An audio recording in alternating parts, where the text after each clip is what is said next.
اگر کسی شخص کو رونا نہیں آتا تو وہ اندرونی طور پر کمزور ہے۔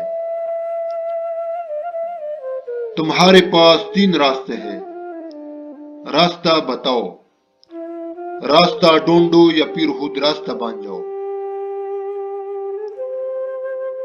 جو انسان لوگوں کے لیے خیر کا سبب بنتا ہے تو رب کریم ان کی نسلوں میں خیر منتقل فرما دیتا ہے۔ تعلقات چاہے مختصر ہی ہو لیکن منافقت سے پاک ہونے چاہیے۔ اس دنیا کو خریدنا بے وقوف لوگوں کی تجارت ہے۔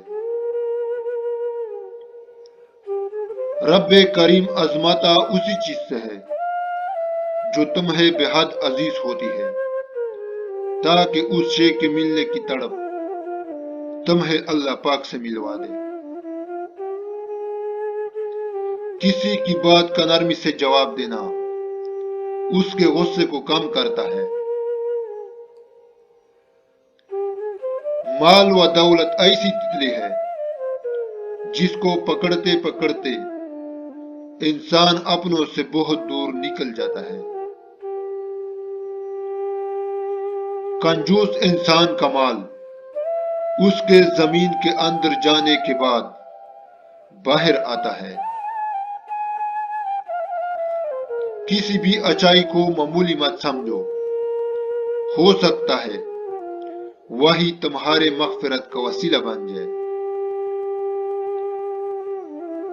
لوگ ڈاکٹروں حکیموں کے کہنے پر حلال چھوڑ دیتے ہیں مگر رب کریم کے کہنے پر حرام نہیں چھوڑتے۔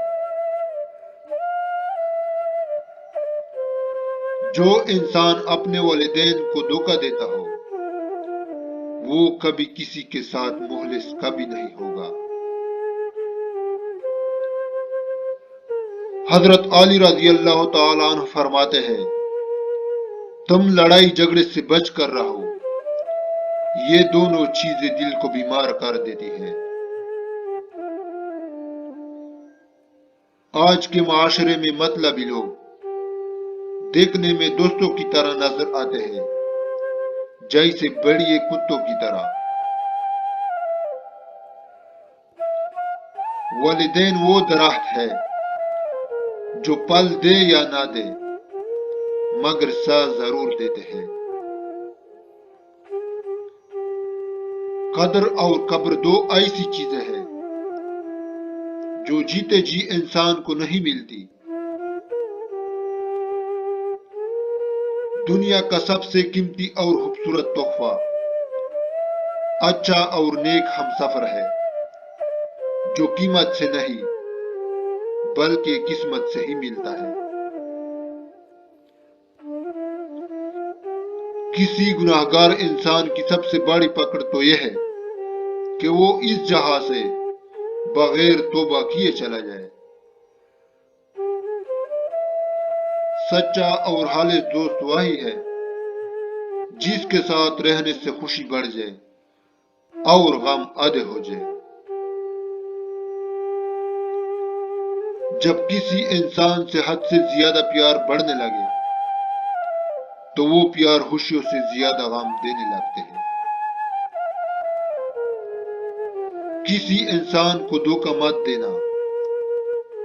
اگر کسی سے پیچھے ہٹنا ہو تو وجہ بتا کر ہٹنا، وجہ بنا کر نہیں، ورنہ اس انسان کا ایک ایک آنسو تمہاری زندگی تباہ کر دے گا۔ کسی کو تکلیف مت دو کیونکہ معافی مانگنے کے باوجود اس کو دکھ ضرور رہے گا۔ بابا جی فرماتے ہیں کہ 40 سال والی عورت اگر 15 سال جیسی دیکھنا چاہتی ہے تو روزانہ سوتے وقت چلغوزہ کھا لے، کچھ دنوں بعد پہچانی نہیں جائے گی۔